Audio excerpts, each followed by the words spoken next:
1970s, Cleveland became known as Bomb City, USA. Mafia used dynamite, they used military explosives. They might set something with a timer to go off if they wanted to just do some damage to a building. Cleveland, it was a very violent place. I was the first woman hired to be in the strike force in Cleveland.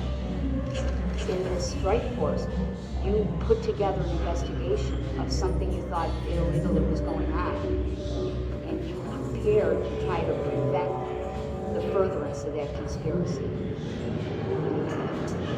My uncle had always been in the mafia. We didn't know this when we were growing up. All we knew was Uncle Hank would come over. He always was tanned, always had the Cadillac, always dressed very sharp. The allegations were that he loaned Carmen Seguri $100,000 in drug sales. I will say for sure that I was underestimated. People thought this young woman could not do this case because she's not going to be tough enough in the courtroom, when really what it takes is a great command of the evidence. We were trying to get into organizations by working our way up a ladder to try to get to the higher levels of the organization. We would make people protected witnesses and government witnesses to get up to their bosses. The federal government, without witnesses and informants, that's the backbone of their success in prosecuting cases. Uncle Anthony was convicted and was sentenced to 108 years in prison. Leonardo was not in jail more than 5 weeks that he was calling the FBI and said, "Get here now. I will do anything. I have to be out of jail." He could not handle jail. You want to know the power of the government? They wanted to prosecute crime families in New York, Chicago, and Kansas City. Here's a guy, my uncle, who served a life without parole, followed by 108 years, okay, for all kinds of murders. He makes that call.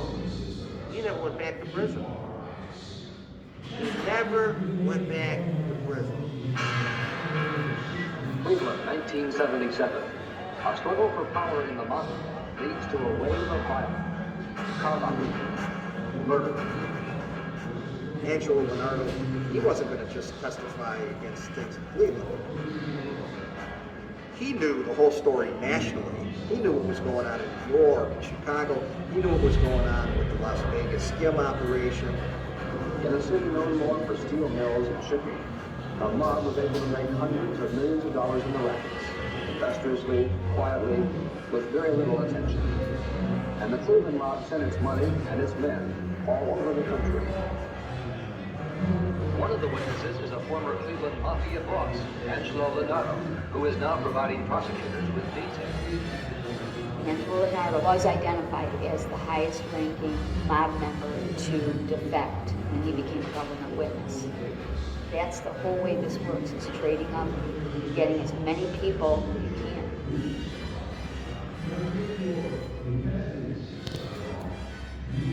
You often hear the phrase that we're a society of laws, not of men. That is very, very true.